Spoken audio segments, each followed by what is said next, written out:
সেই তথ্যগুলো আমরা জাস্ট দেখছি। আমি 1 নাম্বার একটা প্রশ্ন তোমাদের সাথে আছে সলভ করব। লিমা কোম্পানি লিমিটেড 2014 সালের 31 ডিসেম্বর তারিখে কিছু তথ্য দেওয়া আছে।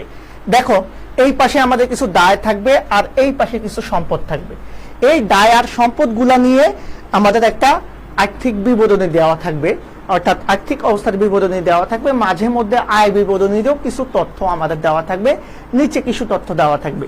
এই তথ্যগুলোর সাহায্যে মূলত আমরা কি করব, অনুপাতগুলো সমাধান করব। এখন আসো, এই যে সম্পদ এবং দায়, আমাদের সবচাইতে গুরুত্বপূর্ণ যে বিষয়টা আমাদের প্রশ্নে বা এখানে যে টাইপের আমাদের একটা আর্থিক অবস্থার বিবরণী দেওয়া থাকবে এইরকম। এই পাশে হচ্ছে আমাদের থাকবে হচ্ছে, খেয়াল করবা, এই পাশে থাকবে হচ্ছে আমাদের মূলধন ও দায়। হ্যাঁ, এই পাশে থাকবে ভাইয়া কি, মূলধন ও দায়। একটু খেয়াল করবা, মূলধন ও দায়। আর এই পাশে টাকা, এই পাশে হচ্ছে সম্পদ সমূহ বা সম্পত্তি সমূহ। হ্যাঁ, সম্পত্তি সমূহ। এই সম্পত্তি সমূহ গুলা থাকবে আর পাশাপাশি কি থাকবে, টাকা থাকবে।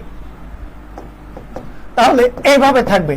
এখন এই যে মূলধন ও দায়, একটু খেয়াল করবা, এই মূলধন ও দায়ের মধ্যে 3 টাইপের আইটেম থাকবে। তোমাদেরকে খুব ইজি করে দিচ্ছি বিষয়টা, যাতে করে তোমাদের খুব সহজে অনুপাত বিশ্লেষণটা সমাধান করতে পারো।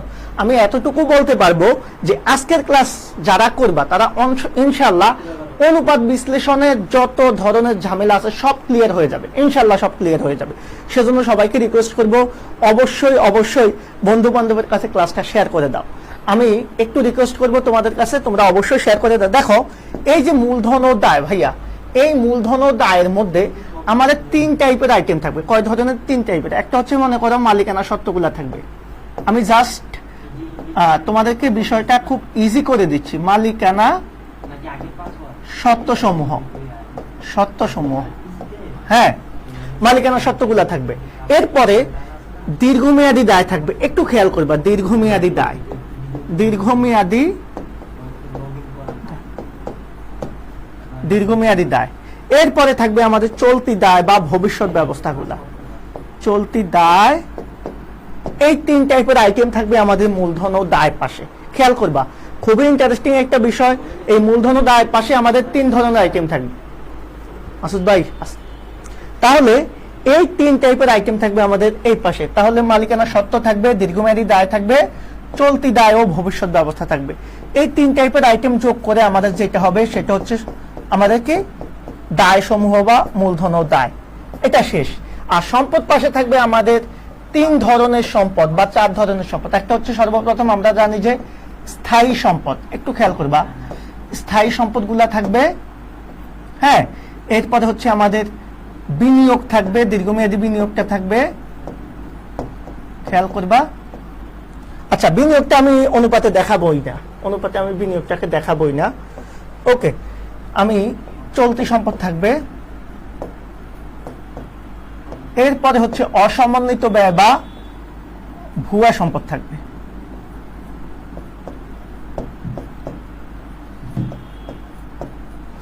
এই 3 টাইপের সম্পদ আমাদের থাকবে।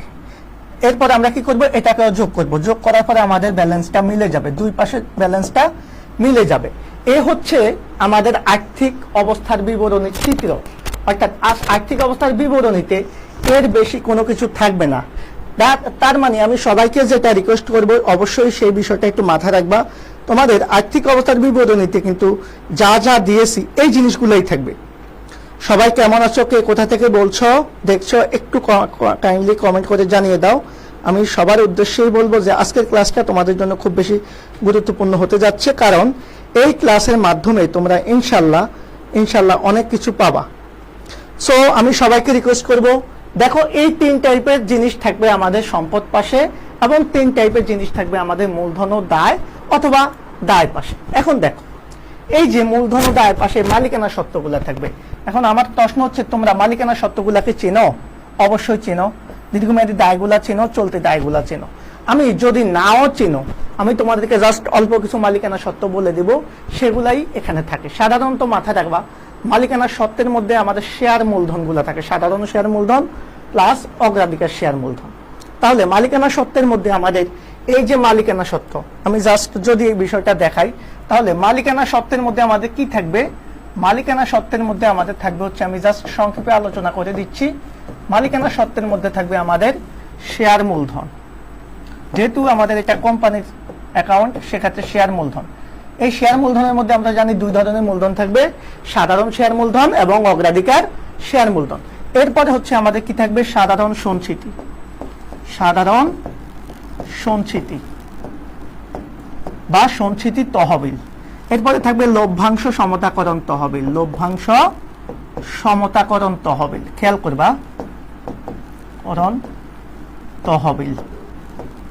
এরপরে আমাদের থাকতে পারে হচ্ছে প্রতিপূরক তহবিল বা সিঙ্কিং ফান্ড। সিঙ্কিং ফান্ড বা প্রতিপূরক তহবিল। এরপরে আমাদের থাকতে পারে হচ্ছে মালিকানা সত্ত্বের মধ্যে রক্ষিত আয় বা সংরক্ষিত আয়।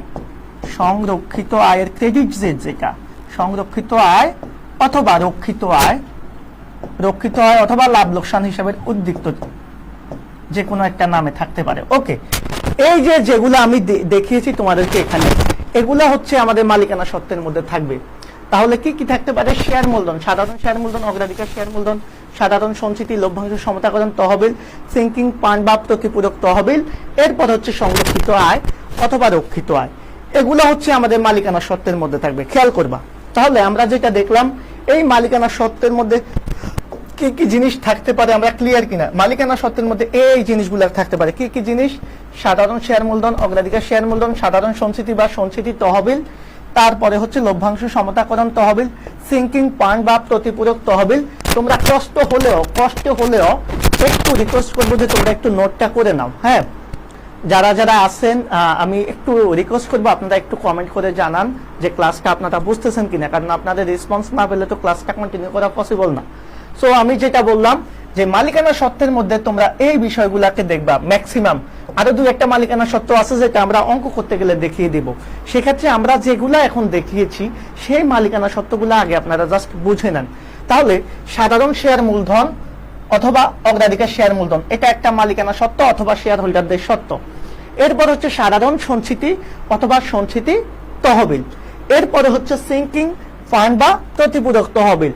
এরপরে হচ্ছে বিনিয়োগ সঞ্চিতি তহবিল আছে, লভ্যাংশ সমতাকরণ তহবিল আছে, তারপর হচ্ছে সিঙ্কিং ফান্ড বা প্রতিপূরক তহবিল আছে, পরিপূরক তহবিল আছে, সংরক্ষিত আয়ের ক্রেডিটসের অথবা রক্ষিত আয় অথবা সংরক্ষিত আয় নামে আরো একটা মালিকানা সত্ত্ব আছে। আশা করি ক্লিয়ার, এগুলো আমাদের মালিকানা সত্ত্বে বসবে। এরপরে কি আছে দেখেন তো, মালিকানা সত্ত্বের পরে আমরা পাবো হচ্ছে দীর্ঘমেয়াদী দায়।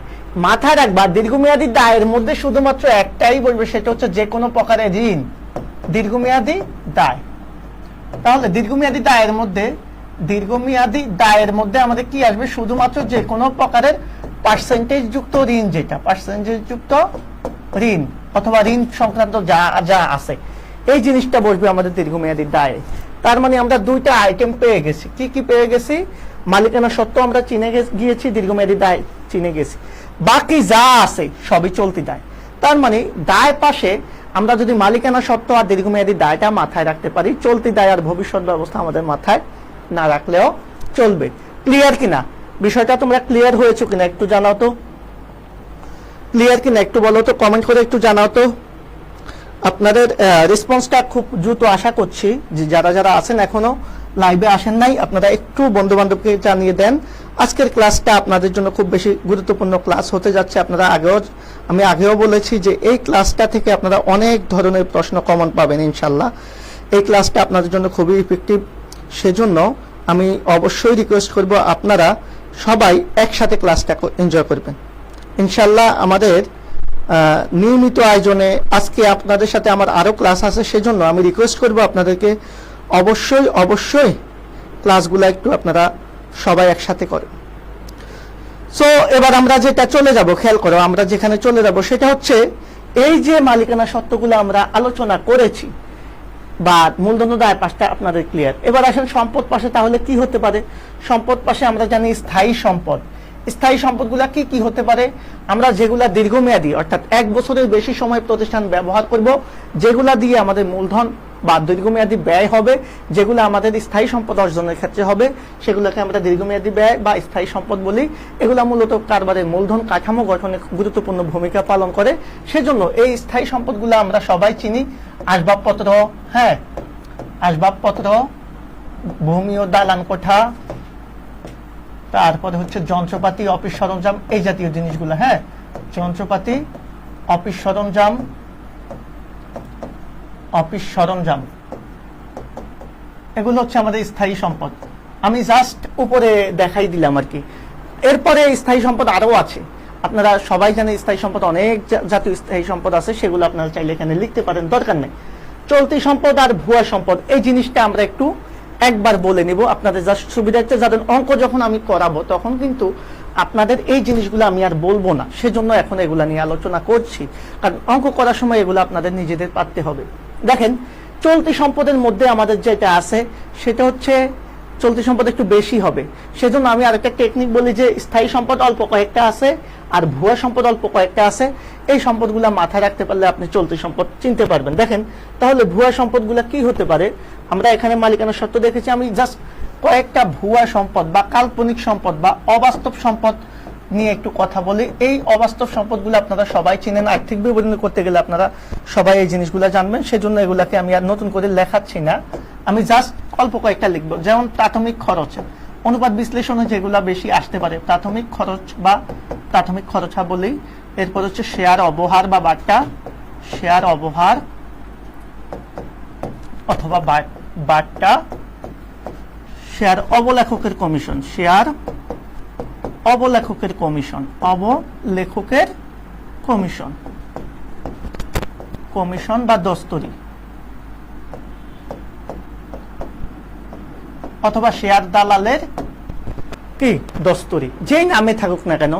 তাহলে প্রাথমিক খরচ, শেয়ার অবহার বা বাট্টা, শেয়ার অবলেখকের কমিশন বা দস্তরি। এরপরে হচ্ছে আমাদের নিতে পারি আমরা যে কোনো ধরনের গবেষণা খরচ এটসেট্রা, আরো অনেক ধরনের ব্যয় আছে, সেগুলো আমরা এখানে দেখালাম না। এই কয়েকটা জিনিস আমাদের অনুপাতে বেশি আসে। হ্যাঁ, সেজন্য আমরা এই জিনিসগুলোকে একটু বেশি মাথায় রাখবো। দেখো তাহলে আমাদের তিনটা জিনিসই আমাদের আলোচনা হয়ে গেছে।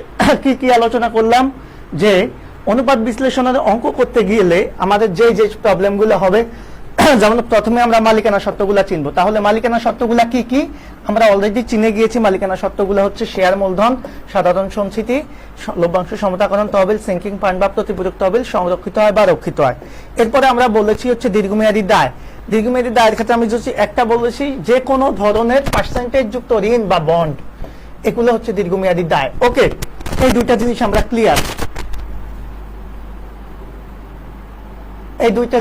ক্লিয়ার, আমি একটু রিকোয়েস্ট করবো, দেখো তাহলে আমাদের মালিকানা সত্ত্বগুলা ক্লিয়ার, আমরা দীর্ঘমেয়াদী দায়টা ক্লিয়ার। এবার আসেন দীর্ঘমেয়াদী দায়ের পরে, তার মানে আমাদের বাকি কি থাকবে, বাকি সবই হচ্ছে চলতি দায় ও ভবিষ্যৎ ব্যবস্থার আন্ডারে চলে যাবে। সো এটাকে আমরা মনে না রাখলেও চলবে। এরপর আমরা বলছি স্থায়ী সম্পদ কি, স্থায়ী সম্পদ হচ্ছে আসবাবপত্র, ভূমি, দালান কোঠা, যন্ত্রপাতি, অফিস সরঞ্জাম, কলকর্জা, যন্ত্রপাতি, হ্যাঁ, এই জাতীয় জিনিসগুলো স্থায়ী সম্পদ। এরপরে বলছি ভুয়া সম্পদ বা অসমন্বিত ব্যয় বা কাল্পনিক সম্পদগুলা কি, কাল্পনিক সম্পদগুলো হচ্ছে, দেখো আমি দেখিয়ে দিলাম, এই যে কাল্পনিক সম্পদ বা ভুয়া সম্পদ বা অসমন্বিত ব্যয়, সেগুলো হচ্ছে প্রাথমিক খরচ, শেয়ার অবহার বা বাট্টা, শেয়ার অবলেখকের কমিশন বা দস্তরি, গবেষণা খরচ, এই জাতীয় খরচগুলো। এখন দেখো আমরা কিন্তু অলরেডি আমাদের আর্থিক বিবরণীর, আর্থিক অবস্থার বিবরণী নিয়ে টোটাল বিশ্লেষণ করে ফেলেছি। এখন এখান থেকে আমরা চাইলে অনেক ধরনের সূত্র বানাতে পারি। তাহলে সূত্র যে বানাবো, সেই সূত্র বানাতে গেলে কি টাইপের সূত্র আসতে পারে, সেই সূত্রগুলো আমরা এখন আপনাদেরকে একটু দেখাবো। দেখো, যদি তোমাকে কখনো বলে মোট সম্পদের পরিমাণ, কি বলে, প্রথম প্রশ্ন বলে মোট সম্পদ, তাহলে কি করবা, এই সম্পদ পাশে যা যা আছে সব যোগ করার কথা। তবে মাথায় রাখবা, খুবই গুরুত্বপূর্ণ কথা এখন আমি বলতেছি, এটা একটু গুরুত্ব দিয়ে দেখবা। অনুপাত বিশ্লেষণে এই যে ভুয়া সম্পদ, এটাকে কখনোই সম্পদ হিসাবে বিবেচনা করা হয় না। আমি আবারও বলছি, অনুপাত বিশ্লেষণ বা আর্থিক বিবরণী বিশ্লেষণের অঙ্কে এই যে ভুয়া সম্পদ বা প্রাথমিক খরচ, এটাকে কখনো সম্পদ হিসাবে বিবেচনা করা হয় না। সেক্ষেত্রে তোমাকে যদি মোট সম্পদ বের করতে বলে, সাপোজ তুমি কিভাবে বের করবা মোট সম্পদটা, হ্যাঁ, মোট সম্পদটা কিভাবে বের করবা, জাস্ট যদি তোমাকে কেউ বলে যে মোট সম্পদের পরিমাণ নির্ণয় করার জন্য, সেক্ষেত্রে তুমি কি করবা, মনে করো স্থায়ী সম্পদ আছে 100 টাকা, হ্যাঁ, চলতি সম্পদ আছে 60 টাকা, আর ভুয়া সম্পদ আছে 40 টাকা। তাহলে সম্পদ পাশের যোগফল কত হয়, সম্পদ পাশের যোগফল অলরেডি আমরা জানি সম্পদ পাশের যোগফল হয়ে যায় তাহলে 200 টাকা। একটু খেয়াল করবা 200 টাকা, আমি জাস্ট তোমাদের বোঝানোর জন্য বলছি। এখন সম্পদ পাশের যোগফল কিন্তু 200 হয়ে যাচ্ছে, আর এখানে তাহলে এই পাশেও কত হবে আমরা জানি, এই পাশেও আমাদের কত হবে, এই পাশেও আমাদের 200ই হবে। তাহলে এই পাশে 200 হবে, খেয়াল করো এই পাশে যেহেতু 200 হয়েছে এই পাশেও আমাদের 200 হবে, আমরা সবাই জানি দুই পাশ মিলে যাবে। এখন ধরে নাও মালিকানা সত্ত্ব মনে করো 120 টাকা, এরপরে মনে করো দীর্ঘমেয়াদী দায় আছে মেবি 50 টাকা, চলতি দায় আছে কত 30 টাকা। ওকে, তাহলে এখানে আমাদের 200 টাকা হয়ে গেল। তাহলে এই যে একটা মিল, সম্পদ পাশ এবং দায় পাশের একটা মিল কিন্তু আমাদের সবসময় খেয়াল রাখতে হবে। এখন দেখো প্রশ্ন যদি তোমার আসে যে আমি আজকে যে বিষয়টা তোমাদের সাথে শেয়ার করবো এটা খুবই গুরুত্বপূর্ণ। দেখো আমাদের আর্থিক বিবরণী বিশ্লেষণ বা অনুপাত বিশ্লেষণে যেটা হয়, আমাদের একটা আর্থিক অবস্থার বিবরণী দেওয়া থাকে, সেখানে আমাদের মূলধন ও দায় পাশ থাকে অথবা দায় পাশ থাকে আর এক পাশে সম্পত্তি পাশ থাকে। তো মূলধন ও দায় পাশে তিনটা জিনিস থাকে, আমি আগেও বলেছি, মালিকানা সত্ত্ব, দীর্ঘমেয়াদী দায়, চলতি দায় ও ভবিষ্যৎ ব্যবস্থা। সো মালিকানা সত্ত্বগুলো আমরা অলরেডি দেখে ফেলেছি যে মালিকানা সত্ত্বগুলো কি হতে পারে। মালিকানা সত্ত্বগুলো হতে পারে এই যে আমি এখানে দেখিয়েছি, শেয়ার মূলধন, সাধারণ সঞ্চিতি, লভ্যাংশ সমতাকরণ তহবিল, সিঙ্কিং ফান্ড বা প্রতিপূরক তহবিল অথবা সঞ্চিতি তহবিল হতে পারে, সংরক্ষিত আয় বা রক্ষিত আয় হতে পারে, হতে পারে হচ্ছে আমাদের বিনিয়োগ সঞ্চিতি তহবিল, হতে পারে আমাদের হচ্ছে পরিপূরক তহবিল। এই জাতীয় হিসাবগুলোকে আমরা মালিকানা সত্ত্ব বলি। এরপর আমি বলছি মালিকানা সত্ত্ব ছাড়া থাকতে পারে দীর্ঘমেয়াদী দায়। দীর্ঘমেয়াদী দায়ের মধ্যে একটাই থাকবে, যে কোনো পার্সেন্টেজ যুক্ত ঋণ, এটা আমরা জানি অলরেডি হয়ে গেছে দুইটা। আর চলতি দায়ের ক্ষেত্রে বলছি এই দুইটা ব্যতীত বাকি সব চলতি দায়। আবার সম্পদের ক্ষেত্রে বলছি স্থায়ী সম্পদ। স্থায়ী সম্পদগুলো হচ্ছে আসবাবপত্র, ভূমি ও দালান কোঠা, কলকজা, যন্ত্রপাতি, অফিস সরঞ্জাম, হ্যাঁ, এই জাতীয় জিনিসগুলোকে আমরা স্থায়ী সম্পদ বলবো। ভুয়া সম্পদের ক্ষেত্রে আমরা জাস্ট একটা তালিকা দিয়েছি যে প্রাথমিক খরচাবলী, শেয়ার অবহার বা বাট্টা, শেয়ার অবলেখকের কমিশন বা দস্তরি, গবেষণা খরচ, অন্যান্য যে প্রারম্ভিক ব্যয়গুলো আছে সেগুলা। তাহলে একটু খেয়াল করো, স্থায়ী সম্পদ চলে গেল, ভুয়া সম্পদ চলে গেল, বাকি সব চলতি সম্পদ। আমরা চলতি সম্পদগুলো সবাই চিনি, নগদ তহবিল, ব্যাংক জমা, দেনাদার, প্রাপ্য হিসাব, সমাপনী, মজুত পণ্য বা মজুত পণ্য, অগ্রিম ব্যয়, বকেয়া আয়, হ্যাঁ সবাই আমরা জানি, প্রাপ্য যে কোনো সম্পদ, এগুলো আমরা জানি, সেজন্য এগুলো আলোচনা করলাম না। এখন তোমাকে যদি বলে যে মোট সম্পদ বের করতে, ভাইয়া মোট সম্পদ বলতে আমরা কাকে বুঝবো বলো তো, আমাকে একজন বলো অন্তত, যে মোট সম্পদ বলতে এখানে আমরা কত টাকা বুঝবো? 200 টাকা? মোট সম্পদ বলতে কি আমরা 200 টাকা বুঝবো? একটু জাস্ট তোমাদের কাছে জানার আছে যে অনুপাত বিশ্লেষণে মোট সম্পদ বলতে কিন্তু আমরা 200 টাকা বুঝবো না। কারণ হচ্ছে এখানে মোট সম্পদ মানে 200 হতে পারে না। কেন হতে পারে না? কারণ এই যে ভুয়া সম্পদটা আছে, এই ভুয়া সম্পদকে কখনোই অনুপাত বিশ্লেষণে বা আর্থিক বিবরণী বিশ্লেষণের সম্পদ হিসেবে বিবেচনা করা হয় না। সেজন্য নেটে আজকে একটু সমস্যা হচ্ছে মনে হয়। তোমরা কি ক্লাসটা বুঝতে পারতেছো নাকি সমস্যা হচ্ছে তোমাদের? একটু জানাও তো। ইন্টারনেট জনিত একটু প্রবলেম হচ্ছে মেবি, আমার এখানে দেখা যাচ্ছে। তোমরা কি ক্লাসটা বুঝতেছো নাকি সমস্যা হচ্ছে? তাহলে একটু দেখো, আমরা যেটা বললাম মোট সম্পদ বললে তোমাকে কি করতে হবে? এই ভুয়া সম্পদটা বাদ দিয়ে হিসাব করতে হবে। তাহলে হিসাবটা তুমি দুই ভাবে করতে পারো। কিভাবে? মোট সম্পদ কত হয় যোগ করো, এই যে স্থায়ী সম্পদ আর চলতি সম্পদ যোগ করলে হয়ে যায়, অর্থাৎ 100 + 60 = 160, এটা হবে তোমার মোট সম্পদ। এখন তুমি যদি বলো যে না আমি এভাবে করব না, আমি কি করব? 200 লিখে ফেলবো। তাহলে সম্পদ পাশের টোটাল যোগফল যদি লিখো, সেখান থেকে ভুয়া সম্পদটা বাদ দিয়ে দাও। 200 থেকে 40 মাইনাস করলেও কি হবে? 160 হবে। ক্লিয়ার? তাহলে তুমি দুই ভাবে মোট সম্পদ বের করতে পারো। কি কি ভাবে? আজকে খুব প্রবলেম হচ্ছে মনে হয়। একটা হচ্ছে কি, মোট সম্পদ বের করতে হলে তুমি কি করতে পারো? চলতি সম্পদ আর স্থায়ী সম্পদ যোগ করে করতে পারো, যেখানে ভুয়া সম্পদ যোগ করবা না। অথবা তুমি যদি সম্পদ পাশের যোগফল নিয়ে কাজ করো, তখন এখান থেকে ভুয়া সম্পদ থাকলে সেটা বাদ দিয়ে দিবা, রেজাল্ট একই আসবে। আশা করি বুঝতে পারছো। এখন আরেকটা প্রশ্ন মাঝে মধ্যে আসে যে তোমাকে মালিকানা সত্ত্ব বের করতে বলে। মালিকানা সত্ত্ব, তাহলে মালিকানা সত্ত্ব বের করতে বললে কিভাবে বের করবা? যদি সেটা বের করতে বলে, খেয়াল করো তো মালিকানা সত্ত্ব কিভাবে বের করবা।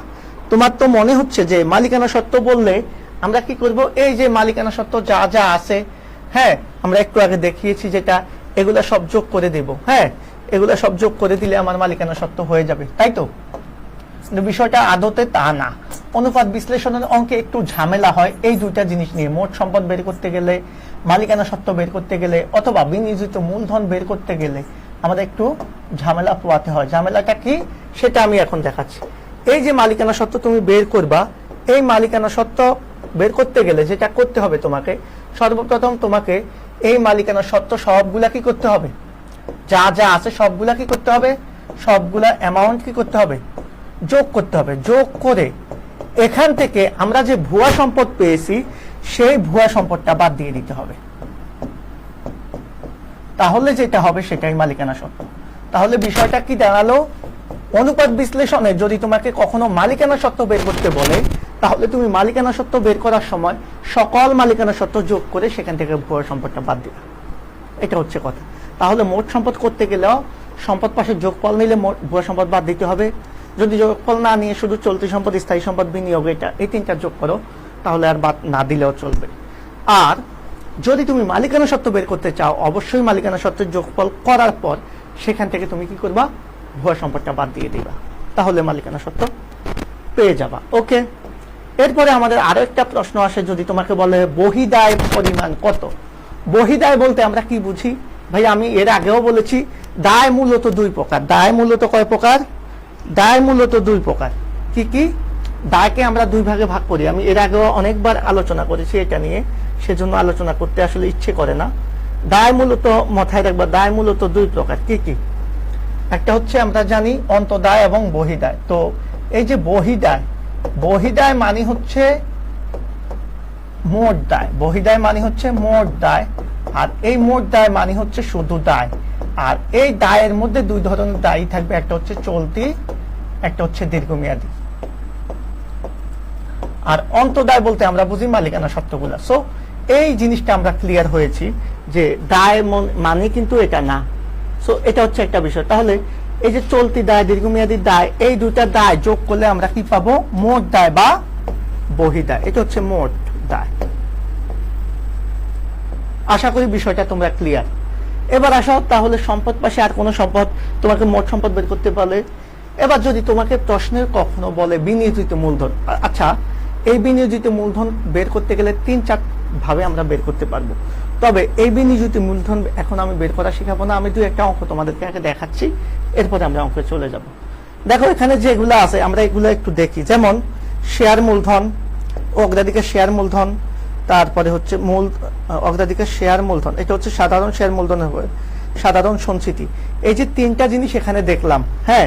এরপরে সামনে আর কোনো কিছু আছে কিনা? সামনে সংরক্ষিত আয়। তাহলে কয়টা জিনিস দেখলাম? শেয়ার মূলধন, অগ্রাধিকার শেয়ার মূলধন, সাধারণ সঞ্চিতি, সংরক্ষিত আয়। এই চারটা মালিকানা সত্ত্ব, ঋণপত্র, একটা দীর্ঘমেয়াদী দায়। বাকি যে তিনটা জিনিস আছে, প্রদেয় হিসাব, প্রদেয় নোট, ব্যাংক জমাতিরিক্ত, এটা হচ্ছে চলতি দায়। সম্পদ পাশে যদি আমরা ঠিক যাই, সম্পদ পাশে যদি আমরা যাই, দেখো সম্পদ পাশে ভূমি ও দালান কোঠা, কলকজা, তারপরে হচ্ছে ভূমি ও দালান কোঠা, কলকজা, আসবাবপত্র, তারপরে হচ্ছে আমাদের তারপরে হচ্ছে এই তিনটা স্থায়ী সম্পদ, মজুদ পণ্য, প্রাপ্য হিসাব, প্রাপ্য নোট, হাতে নগদ। এই চারটা হচ্ছে কি সম্পদ? চলতি সম্পদ। চলতি সম্পদ। আরেকটা সম্পদ আছে যেটা হচ্ছে প্রাথমিক খরচাবলী, এটাকে আমরা বলি হচ্ছে ভুয়া সম্পদ। প্রথমে তোমরা অঙ্ক করার সময় এই জিনিসগুলোকে একটু চিনে নিবা। এরপরে কিছু তথ্য আছে, তথ্য নাই, এখানে তোমাকে বলেছে মালিকানা সত্ত্ব বের করার জন্য। তাহলে ক নাম্বার প্রশ্ন অলরেডি আমরা পারবো। মালিকানা সত্ত্ব বের করতে গেলে আমরা চারটা মালিকানা সত্ত্ব পেয়েছি। এই যে সংরক্ষিত আয়, এর সাথে আরো তিনটা মালিকানা সত্ত্ব আছে। কি কি? সাধারণ শেয়ার মূলধন, অগ্রাধিকার শেয়ার মূলধন, সাধারণ সঞ্চিতি। এই চারটা যোগ করে এখান থেকে আমরা কি করব? এখান থেকে আমরা এই যে প্রাথমিক খরচাবলী ভুয়া সম্পদটা বাদ দিয়ে দিলেই আমাদের মালিকানা সত্ত্ব হয়ে যাবে। ক্লিয়ার? এরপরে বলছে চলতি অনুপাত এবং তড়িৎ অনুপাত নির্ণয় করো। ভাইয়া চলতি অনুপাত বা তড়িৎ অনুপাত কিভাবে বের করতে হয় তোমরা অলরেডি অবশ্যই জানো। চলতি অনুপাত মানে হচ্ছে চলতি সম্পদকে কি করবা তুমি?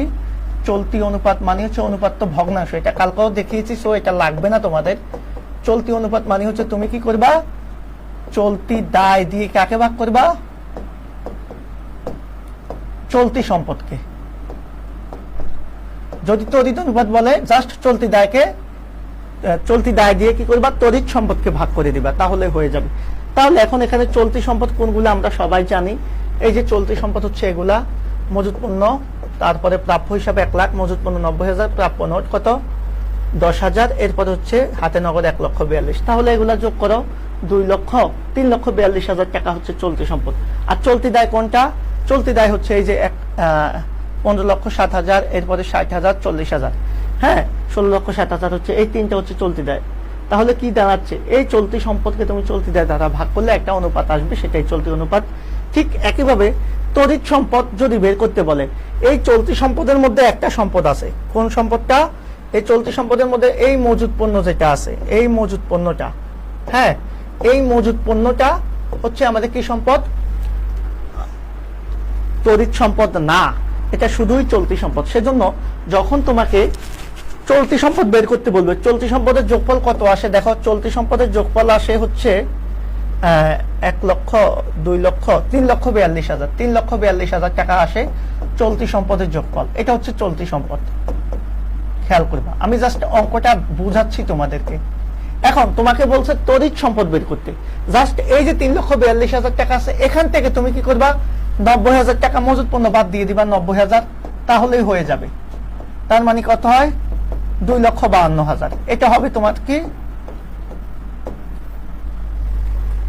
এটা হবে তোমার তড়িৎ সম্পদ। এটা কি 2,52,000 হচ্ছে তোমার তড়িৎ সম্পদ। ক্লিয়ার বিষয়টা? তোমরা বিষয়টা ক্লিয়ার কিনা বলো তো? তাহলে দেখো, তুমি একই অঙ্ক থেকে চলতি সম্পদ যেভাবে বের করছো, তড়িৎ সম্পদ সেভাবে বের করতে পারবা, জাস্ট মজুত পণ্যটা বাদ দিয়ে দিবা। অথবা চাইলে তুমি যদি মনে করো যে আমি মজুত পণ্য যোগ করব না, বাকি 3টা চলতি সম্পদ যোগ করে সেটাও তড়িৎ সম্পদের সমান হবে, সমস্যা নাই।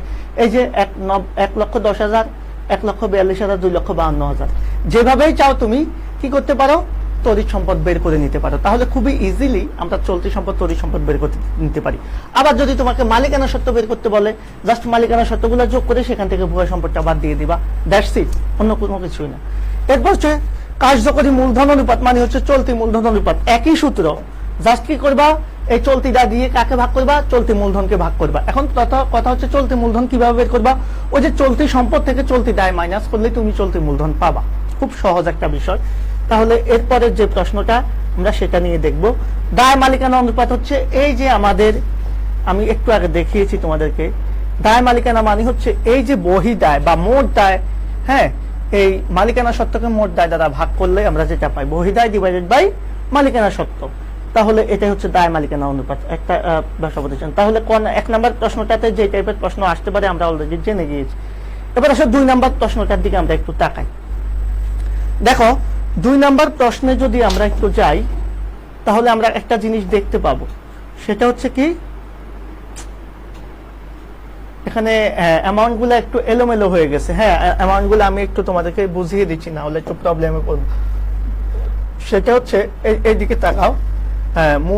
শেয়ার মূলধন, সাধারণ শেয়ার মূলধন হচ্ছে 2,10,000 টাকা, সাধারণ সঞ্চিতি 30,000 টাকা, সাধারণ সঞ্চিত তহবিল বন্ড হচ্ছে 1 লক্ষ টাকা, সংরক্ষিত আয়ের উদ্বৃত্ত 20,000 টাকা, প্রদেয় হিসাব হচ্ছে 30,000, প্রদেয় নোট 10,000।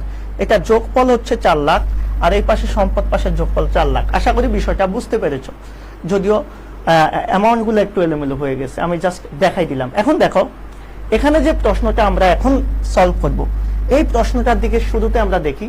আমরা আগেও বলেছি এটা হচ্ছে মূলধন ও দায়, এই পাশে হচ্ছে সম্পদ আর টাকা। এখন এই যে মূলধন ও দায়, এই মূলধন ও দায়ের মধ্যে আমরা কি কি পাবো, 3টা আইটেম পাবো। একটা হচ্ছে মালিকানা সত্ত্বগুলা পাবো। তাহলে মালিকানা সত্ত্বগুলো আগে আমরা চিনে নিই। সাধারণ শেয়ার মূলধন, ওকে, সাধারণ সঞ্চিতি তহবিল, এই 2টা পেলাম। এবার আসে দীর্ঘমেয়াদী সংরক্ষিত আয়ের উদ্বৃত্ত, এই 3টা হচ্ছে মালিকানা সত্ত্ব, খেয়াল করবা। তাহলে এখানে মালিকানা সত্ত্ব কত পেলাম, মালিকানা সত্ত্ব বা শেয়ার হোল্ডারদের সত্ত্ব, আমি মালিকানা সত্ত্ব বলছি, সমস্যা নাই, একই জিনিস।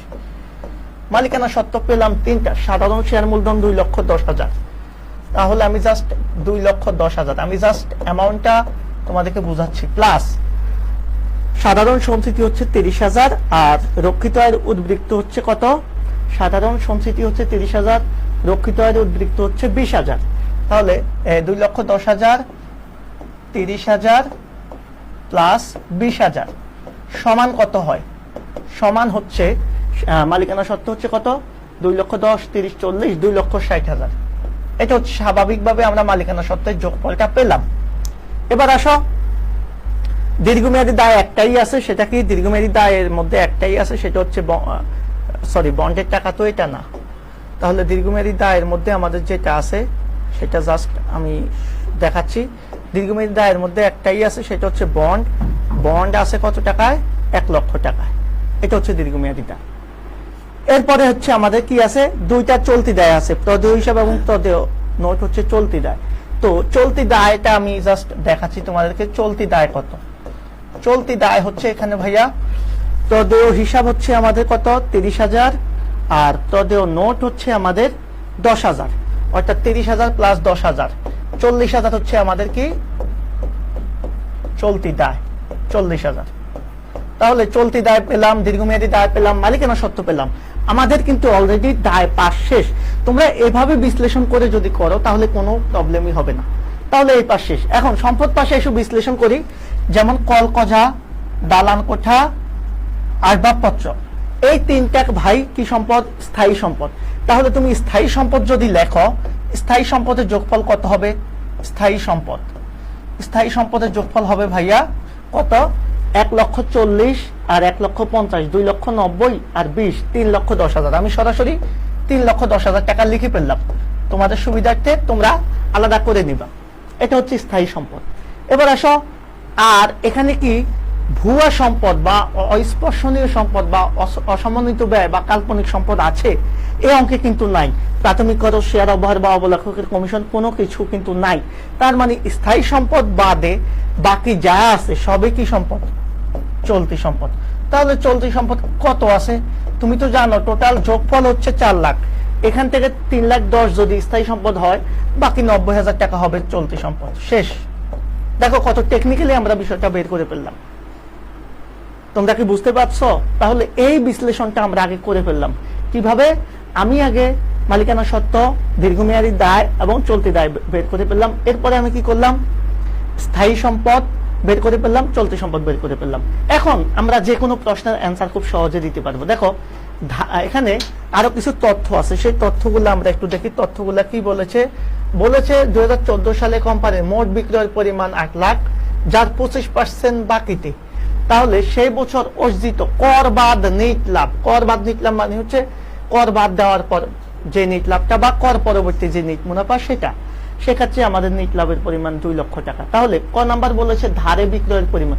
এখন এটা তো সোজা প্রশ্ন, ধারে বিক্রয়ের পরিমাণ কত? তারা তো বলেই দিয়েছে। টোটাল বিক্রয়ের পরিমাণ ছিল 8 লক্ষ টাকা, তারা বলে দিয়েছে এটার কত পার্সেন্ট ধারে? 25%। সো এটা তো তোমরা ইজিলি পারবা। 25% কত? 4 ভাগের 1 ভাগ, তার মানে কত? 2 লক্ষ টাকা। আমরা এইভাবে করে ফেলতে পারবো ধারে বিক্রয়ের পরিমাণ। ক নাম্বার শেষ। দেখো এক লাইনে তুমি 2 নাম্বার পেয়ে গেছো।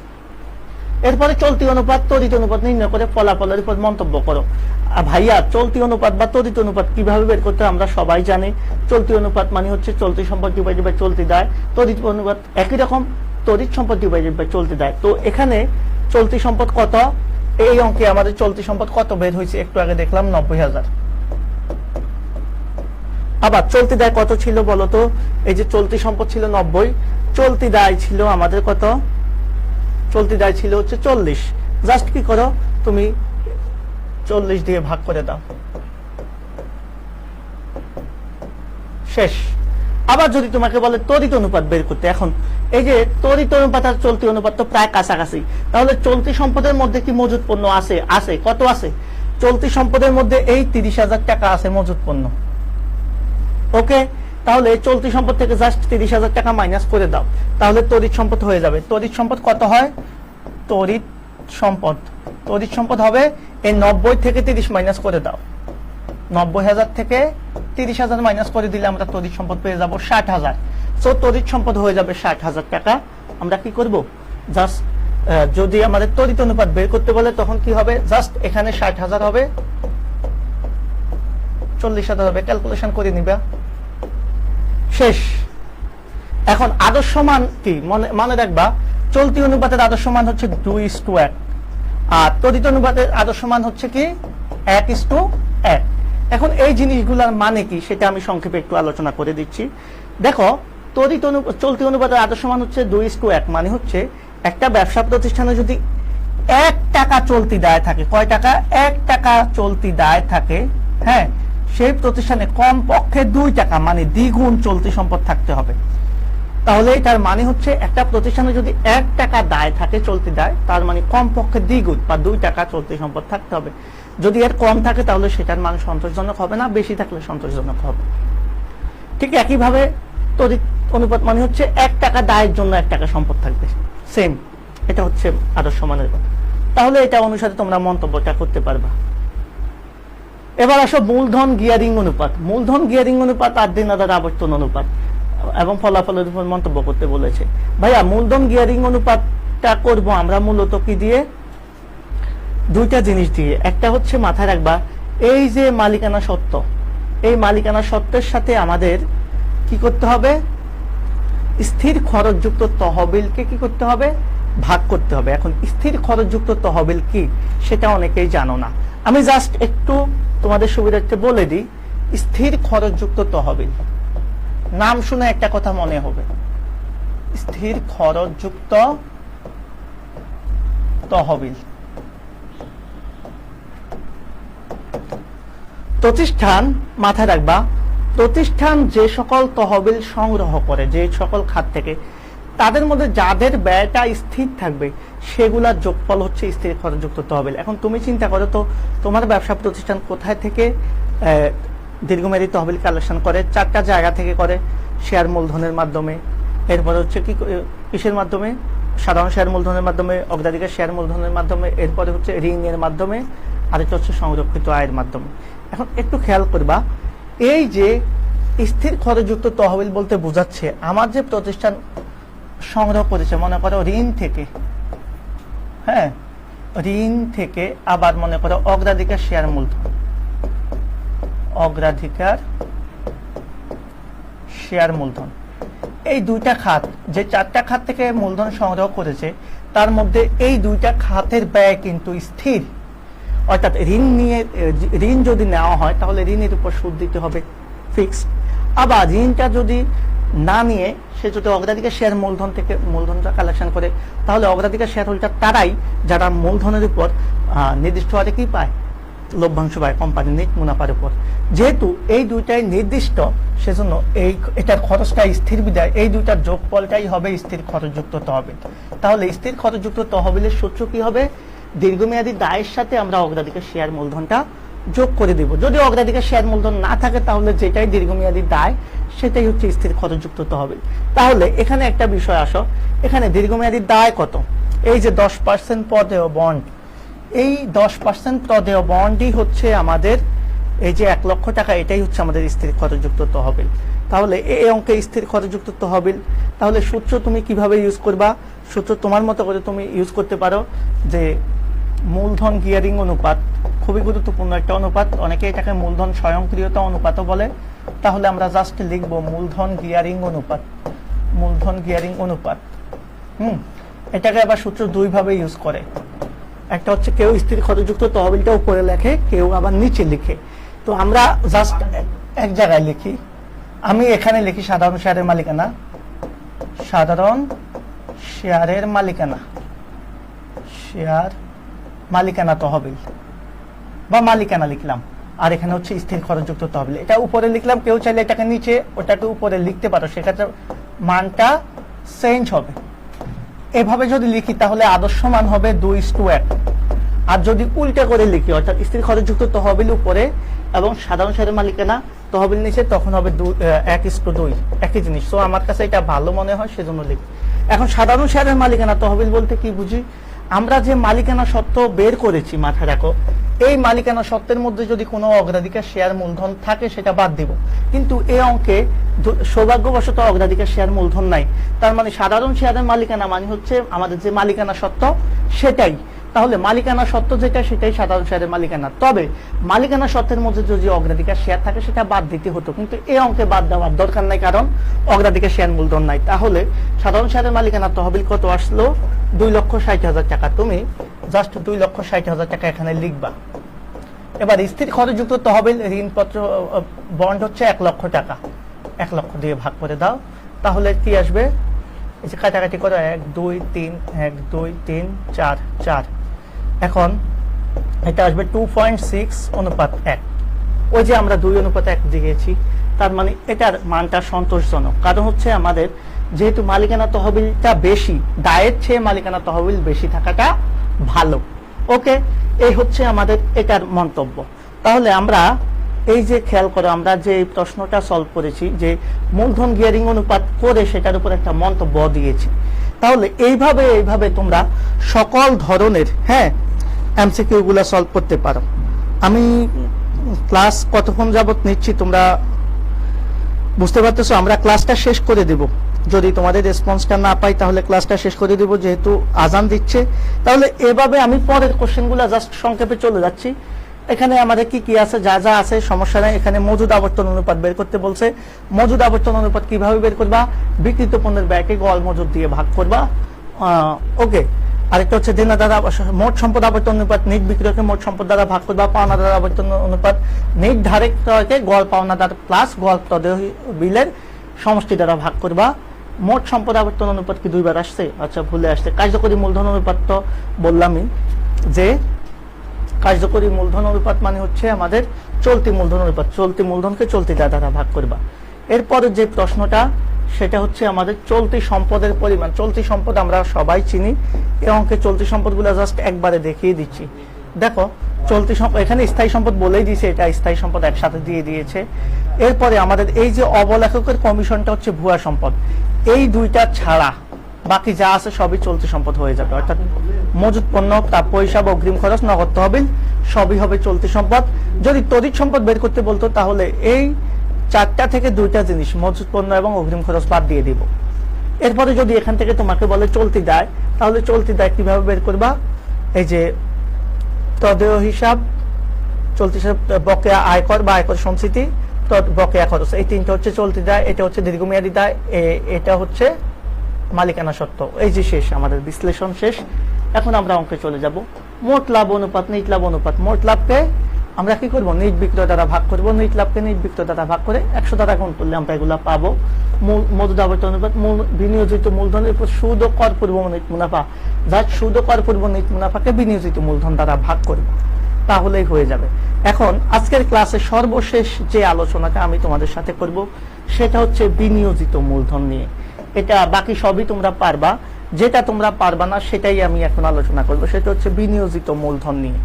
খেয়াল করবা, এই বিনিয়োজিত মূলধনটা কি, এটা জানার জন্য আমরা জাস্ট মালিকানা সত্ত্বের 5টা আবার একটু রিপ্লাই করি তোমাদের জন্য। তোমরা দেখো, এখানে শেয়ার মূলধন হচ্ছে 14 লক্ষ, সাধারণ সঞ্চিতি 5 লক্ষ, ঋণপত্র 1 লক্ষ, তদেয় হিসাব বা বিবিধ পাওনাদার হচ্ছে 1,40,00,000, ব্যাংক জমাতিরিক্ত হচ্ছে 50 এবং তদেয় খরচ হচ্ছে, বকেয়া খরচ হচ্ছে 30। এটা হচ্ছে আমাদের কি? এটা হচ্ছে আমাদের দায় ও মালিকানা সত্ত্ব পাশ। আর এই পাশে সম্পদ পাশের সবগুলা আইটেম আমরা একটু দেখাই দিই। কলকজা হচ্ছে এত, ভূমি ও দালান কোঠা এত, আসবাবপত্র হচ্ছে 40, বিনিয়োগ মানে স্বল্প মেয়াদী বিনিয়োগ, এরপর হচ্ছে কি বলে 1 লক্ষ, মজুত পণ্য হচ্ছে 3 লক্ষ, প্রাপ্য হিসাব হচ্ছে 4,10,00,000, প্রাপ্য নোট বা বিল হচ্ছে 90, হাতে নগদ 60 আর অগ্রিম খরচ 20। এই হচ্ছে আমাদের টোটাল কত? এটা হচ্ছে আমাদের টোটাল কি বলবো, এই হচ্ছে টোটাল আমাদের 22,20,000 টাকা, 22,20,000 টাকা যোগফল। এখন এখান থেকে আমরা কি করব? এখান থেকে আমরা যেটা করব, এখান থেকে আমরা বের করব বিনিয়োজিত মূলধন। তো বিনিয়োজিত মূলধনের ক্ষেত্রে আমাদের অনেক ধরনের সূত্র আছে শিক্ষার্থী বন্ধুরা।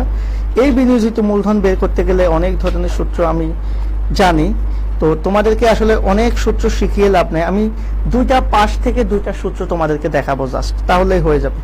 তো বিনিয়োজিত মূলধন বের করতে গেলে আমরা সর্বপ্রথম যে সূত্রটা সবাই শিখি, সেটা হচ্ছে কি সূত্র? সেই সূত্রটা হচ্ছে, খেয়াল করো, আমি আগে জাস্ট লিখি যে বিনিয়োজিত মূলধন, বিনিয়োজিত মূলধন, এটা 2টা পাশ থেকে হয়। এটা হচ্ছে সম্পদ পাশ থেকে হয়,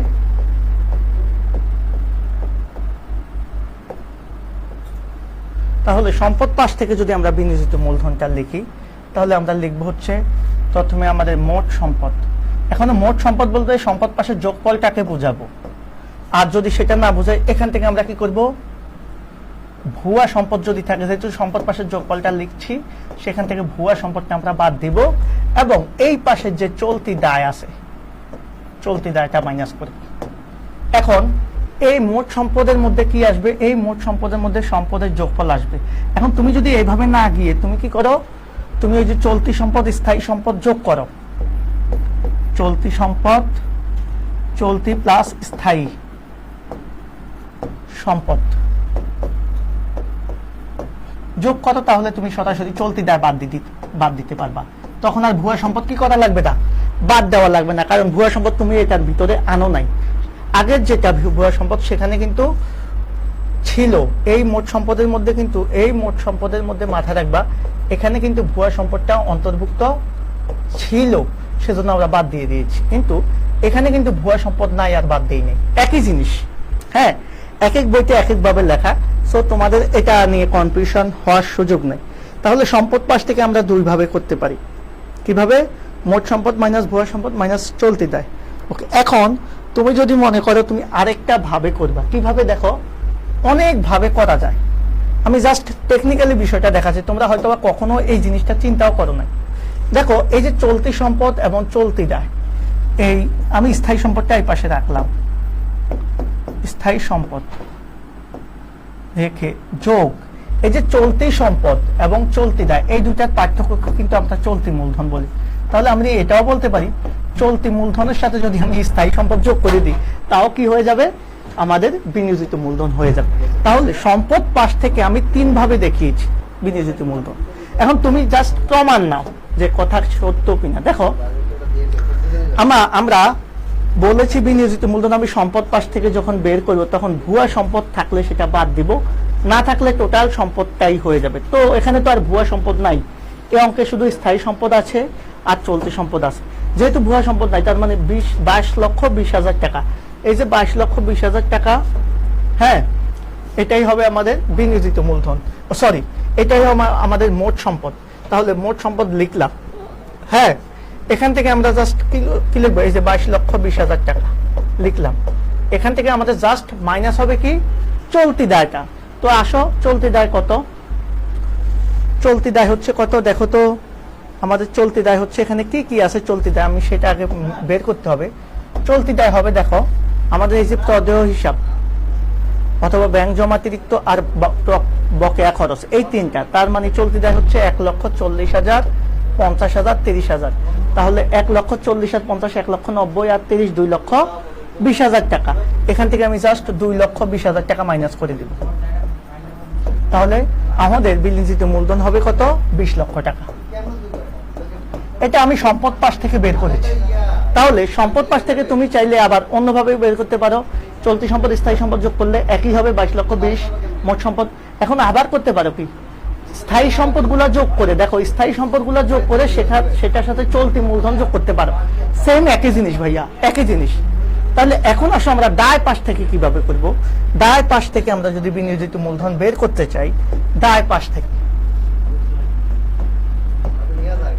দায় পাশ হতে খেয়াল করবা, দায় পাশ হতে কিভাবে বের করব বিনিয়োজিত মূলধন।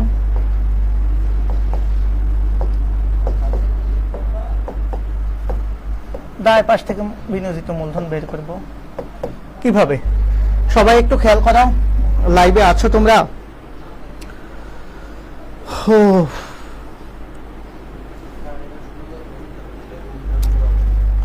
আচ্ছা, ওকে, দায় পাশ থেকে বের করবো কিভাবে আমি জাস্ট দেখাচ্ছি। আমাদের এই যে দায় পাশ, দায় পাশের মধ্যে শুধুমাত্র মাথায় রাখবা এই যে আমাদের কি বললাম, এই যে আমাদের এই যে চলতি দায়টা, এই চলতি দায়টা ছাড়া বাকি কি আছে, বাকি আছে দীর্ঘমেয়াদী দায় আর মালিকানা সত্ত্ব। এই দুইটা হচ্ছে আমাদের বড় তহবিল। সেহেতু আমরা কি করব, দায় পাশে কি করব, এই দুইটা তহবিল যোগ করে এটাকে যদি আমরা অ্যাড না করি, এখান থেকে আমরা জাস্ট কি করতে পারবো, ভুয়া সম্পদ বাদ দিলেই হয়ে যাবে। তাহলে একটু খেয়াল করো তো, আমাদের চলতি দায় কত, চলতি দায় হচ্ছে আমাদের 2,20,000। ওকে, আমি টোটাল দায় পাশের যোগফল কত, 22,20,000। একই সেম জিনিস আমি কি করতে পারি, এই আচ্ছা আগে আমি সূত্রটা লিখিয়ে দিচ্ছি। দেখো আমাদের কি বলতে পারি, মোট দায়। মোট দায় বলতে দায় পাশের মোট যোগফল, মোট দায় মানে সব যোগফল আর কি, মোট দায় পাশের যোগফল। যোগফল থেকে আমি কি করতে পারবো, আমার চলতি দায়টা মাইনাস করে দিতে হবে। যদি আমি করি চলতি দায় মাইনাস করব, আর এই পাশে আমি ভুয়া সম্পদটা মাইনাস করব, এটা একভাবে।